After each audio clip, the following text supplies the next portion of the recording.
Welcome all, welcome to Games Insider, coming to you from the Independent Games Festival 2026. I'm Vaishnavi, founder of Pod Elections, business partner at WCMC FM HD4, and your host. This is where we sit down with indie creators to talk about their journeys, challenges, and creative sparks behind the games. You will be hearing a lot more. Today, we are stepping into the celestial battleground with 13Z, the Zodiac Trials. I'm really excited to welcome Eddie and Chalit to the podcast. Hello, Eddie and Chalit. Welcome to our show, Games Insider. Hi Vaishnavi. Thank you for the warm introduction. We are so excited to be here and to share with everyone more about our game and what we're working on. Definitely. Thank you for joining us and congratulations on bringing this 13Z to IGF. So let's jump in and we would love to know more about the game. The big picture opener to start us off. What was the spark behind 13Z? Why the idea of a missing 13th zodiac and why make the player fight to earn that divine place? Okay, I think right because when this happened, it actually sprung up from a like any normal indie game brainstorming session where we're just sitting down thinking of what we're gonna have, what we're gonna do for our next game. So I'm gonna talk about uh, what it was from my perspective, and maybe Charlotte can talk about what it was from him because he was there during the brainstorming session. But generally, just to give a bit of a background to everybody, we come from Singapore, and so we wanted to do a game. We've always in our previous game like Sirenta VR. It's a VR action game based on it's a Japanese cyber ninja game. Then our next game is Hellsweeper VR, another VR game. It's an action Wow. game that is based yeah it's an action game that is based on Japanese hell.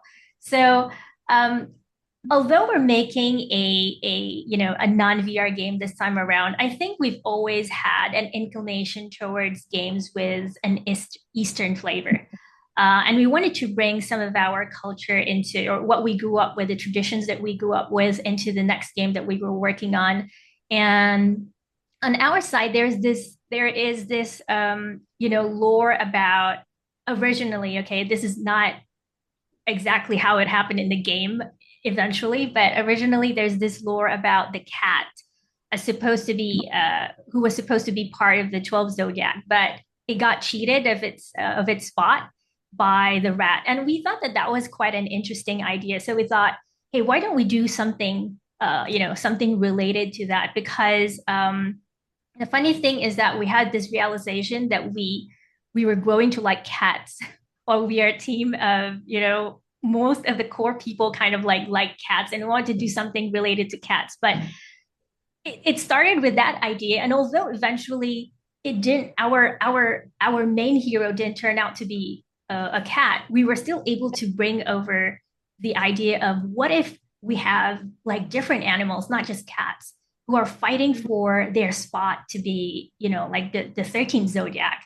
It mixes something that our studio is mostly familiar with, which is high, fast-paced action games. We really wanted to do an action game, and something that has a lore that is deeply entrenched into um, stories that we grew up with as children. So I think at least for me that was the perspective. But yeah, Charlotte might have something else.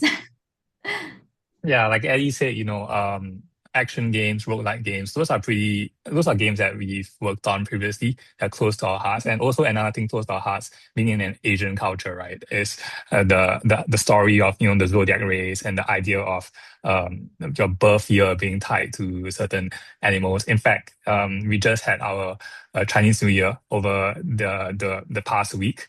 And prior to this week, you would see all sorts of exhibitions being put up in all the malls where people can view. Oh, if you are born in this year, you belong to this animal, and so on and so forth. And there are a lot of like superstition or lucky or your luck elements tied to being born in certain years. And I think again, being very close to our hearts, we wanted to merge these two like elements together to create a game out of it. And so basically we went back and forth. the idea of doing a Zodiac trial wasn't our first idea. In fact, we bounced around several other science fiction ideas, in fact. But we came around to focusing on the idea of you being the 13th Zodiac being left out of this of being left out of the 12 Zodiacs, right? And wanting to make his name and become like one of the Zodiacs. And from there, we gradually kind of tweaked and iterated on the story. And 13th Zodiac is what we have today. Wonderful. I mean, I see that there is a player fantasy, and the underground energy, if we talk about it, really leans into the plucky underground fantasy, and also the characters and the compact combat identity which you said. So you said like the cat is something which you were that's like a core animal you have considered when you started with the ideation of this game, right? So how important was that emotional arc when shaping the gameplay loop? I think, like I don't know whether, because we are gamers and then we make games. So sometimes I don't know whether it takes the fun out of gaming when sometimes when we play games, we kind of like put together these patterns. Wow, okay, so this is a good rhythm wherein at first you start off like being very a challenge, and then you go through a period of learning more about the characters, and you feel like you're one with the characters. There's a bit of a slowdown, and suddenly the pace starts to pick up again. Um, it um, it kind of like sorry, I'm diving a little bit into game design here, but I think this emotional part of like knowing most about more about the characters, and um I think it's integral to it's integral to the entire experience of enjoying the game, because you have to be able to relate to the characters. You have to be able to relate to the struggles that they're up against, to really find yourself immersed in not just the story but the beat to beat action of the game. Mm-hmm, mm-hmm.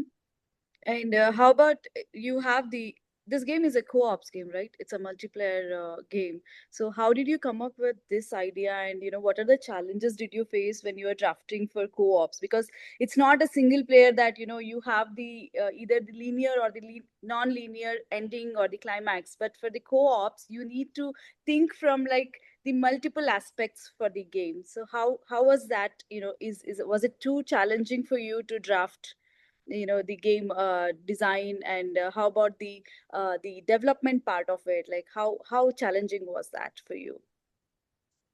Yeah, for us, we have our fair share of players in this. I mean, developers in the studio who are also players of co-op games. It's something that we enjoy in our free time. Some of us even play together. So we do have that kind of like shared idea of a kind of co-op game that we want to make, and we aren't like strangers to how co-op games should play and feel. So I think from the very start, I think the idea of co-op was something that we really wanted to integrate into the core game. It wouldn't just be a single player experience. It's an experience that you can share and play alongside with your friends, right? So in terms of how this would affect the game design, I think we were always thinking about, if we were to allow players to kind of choose their 13 Zodiac, that would mean that there would be a roster of animals for players to pick from. And in terms of designing this roster of animals, each one of them would have to have a very unique kind of view. Like, for example, our first character right now is the fox, and she has this ability to, like, she's very agile. She can like run up walls. And this ability is something that the second that would have to be different from the second character, right? So in this case, our second character is a raven, which has the ability to take short flights up into the air. So in terms of how the characters move, how they feel, how they fight, the abilities that they use, they would not only have be very different, but also complement each other in a way. So we think, from if you are a game developer working on a roster of characters, you'll be thinking, okay, so the fox makes more sense as, say, a melee character. And maybe for the raven, it makes more sense as a range character. So we play around with these different archetypes. And of course that we do take some inspiration from the games we play, but for the most part, I think what we are trying to offer is a very unique take on being the 13th Zodiac, like trying to really struggle and fight for that place. Right, right. I mean, the fox has the sword ability, if I'm not wrong, right? And in the raven has the feather attack kind of a thing. Is that Yeah, something? It doesn't have any weapon as in such. Its feather itself is an attacking ability which it got, right? Yeah, so in terms of like weapons, the fox uses a sword. So we also base some of our abilities on the idea of like Chinese martial arts. So for example, the fox is able to kind of like summon blades out of thin Oh, air and send them like flying towards her enemies. On the other hand, the raven is more of a I believe in the older versions we did feature it as a feather, but in more recent versions it's kind of more of a dagger. So he's able to get in close, do very quick swipes or fling them from a distance. So yeah, in terms of the aesthetic, it's really different. interesting. Wow, that's amazing. So, what's your team size? I mean, how long did you take, from the ideation to what you're standing right now? And like, what's the team size involved? What kind of pipeline did you follow for this game? We have been developing the game, I think, since okay, my memory is really bad, but I think Charlotte, it was since 2023, right? Or late 2023. I think that would be about right. Yeah. Okay. But, and in terms of the team size, it tends to change depending on the production cycle because we do work with freelancers as well. But right now, our team, we are about, I think we have about 20 odd members. Mm-hmm. Mm-hmm. Mm. It includes all developers, designers, everybody, the concept direction. Yeah. Okay, and it's everything is in-house team you have, or you do also outsource your work? We do outsource. So depending on because we do work with some milestones, and game development is like that. Sometimes you think you're gonna hit the milestone until like 2 months away, bam, you realize that, oh shucks. So we do occasionally work with freelancers for concepts, for mostly on the art side, but we handle most of the development side in-house. Wonderful. And I was watching your trailer, and that's so amazing. How about the sounds? How did you, the amazing sounds for the trailer as well? I must appreciate you. So how did you, approach towards the sounds and the, effects for the game? Oh, thank you. I wish we had some like secret sauce, but you know the fact is that because most of the sounds actually in the game are, I would say, some of them are placeholders because the thing is that we have iterated on the game several times. We've done like a first play test, second play test, and then just recently the demo. So just to hook up to link up to what Charlotte mentioned earlier about, recently it was the Lunar New Year for us. We actually updated our demo with to follow this theme of the Year of the Horse. So with that kind of iteration, you don't know at the end of the day which parts of the game are still going to be there. And so we tend to use quite a bit of a placeholder for some of the audio. We occasionally, if some of us have a little bit of time to do a little bit of research and put, like different clips together, then we produce our own audio. But the thing is, right now, as of the state of the demo, I think a lot of them are still using placeholders. Absolutely. And if I Yeah. talk about your personal favorite moment, do you have a favorite trial or guardian, or, oh wow, like this works moment from development, something that made you feel that game's identity really click? I need time to think about this, so I have to have to arrow Charlotte Yeah. for a bit. Okay. Well, I think in terms of like really feeling that wow, it's like all coming together. Definitely it's the first time we had our multiplayer playtest in the studio. And I think that's when you really get to see everyone coming together and having fun and just enjoying the game. And also seeing like the product that you've been working on really put together. And Yeah. I think that's definitely a very special experience if you are a game developer, right? Experiencing that for the first time. In terms of other memorable moments, I think from a marketing perspective, there are a lot of things that I guess one would say, sometimes you don't really expect something to really stick out to players, but it somehow really like latches on. So I think maybe Eddie can talk a bit more about that. I think one of my favorite ones would be seeing players really engage with how we implement certain, we put in this thing where the player kind of like follows where the eyes are the cursor is moving, right? So if you shift the cursor around, the eyes kind of like go around. So I think that was kind of a fun little thing. I mean, it's not really consequential in the grand scheme of things, but it's one that we really enjoy seeing players fool around with. And I think maybe Eddie has some more fun stuff from there. Okay, I think for us, right, because we play the game, we play test the game a lot. A lot of our validation comes from how players interact with the game.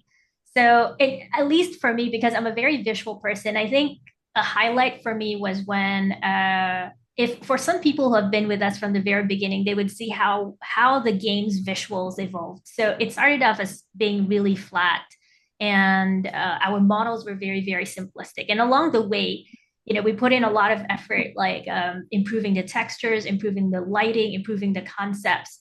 And so by the time we entered, I think our demo, our official demo, we were able to showcase, okay, we are already very close to our final vision in terms of the graphics. And the reception from the players was really, I think, very, very encouraging, because, you put in a lot of effort.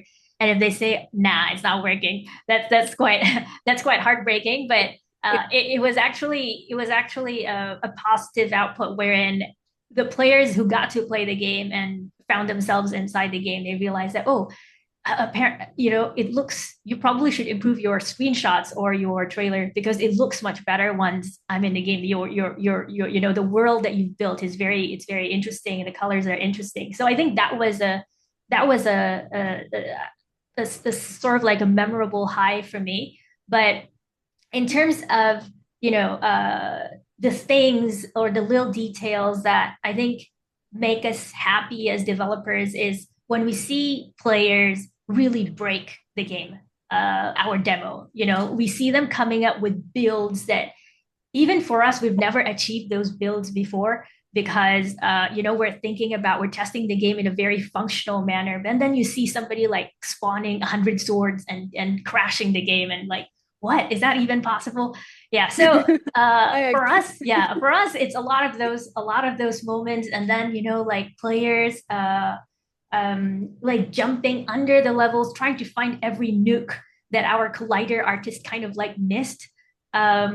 It makes our collider artist cry, but it's satisfying that some players really invest so much heart and effort into play testing and really playing the game to help us find all those little things. So in a way, when you asked how big is the team, we are about 20 people in-house, but with our community, I think we kind of like grow, because we are not just the ones building the game. We are building it with some of the players who are really as passionate about the game that we're building as we are. And I think that part is very, very satisfying as a game dev. Totally agree. Totally agree, because I think players are they always surprise developer whoever is building, right? And also I see the visual which you have in your background. That's amazing. I think that's something which caught everyone's eye, especially me. Like when I was seeing your game on Steam, this is the visual which I got like, okay, what is it? Okay, I need to look at it. And I looked at it multiple times. Amazing artwork. Whoever have done that, that's kudos to your team. It's so nice. Anything else you would like to give information more about your game, or anything before we end the podcast? Do you have any other information which you would like to share? Yeah, I think a little bit of a sad news. I feel that by the time this podcast airs, our current official demo would have closed by then. We're closing our demo. I think 1st of March, because I think what? In that case, I'm gonna air this as soon as possible. Thank you. So the big update that we released during Lunar New Year last week is actually our last update for the current version of the demo. We're taking it down because we have received a lot of feedback, and right now we have transitioned our development pipeline has moved way past what is in the demo, and by the time we come back, we want to give players something new. So yeah, we're taking it down and then bringing it back sometime in the future. So I think for now, hopefully, if ever you get to try the demo, please give us your feedback. Please join our Discord. But if ever you don't get to try the demo, please wish list our game 13Z, the Zodiac Trials on Steam. That's wonderful. Thank you so much, Eddie and Chalit, for taking us, inside the trials and design philosophy behind 13Z, the Zodiac Trials. It's been great hearing how combat, mythology, I think the balance, the player's choice come together in this world. So to our listeners, if you are in action, roguelikes, co-ops, and the games that rewards adaptability and grit, then 13Z is the game. Thank you so much. Thank you for tuning into Games Insider. Thank you, Eddie. Thank you, Thank you. Chalit. Bye. Our pleasure. Thank you. Thank you.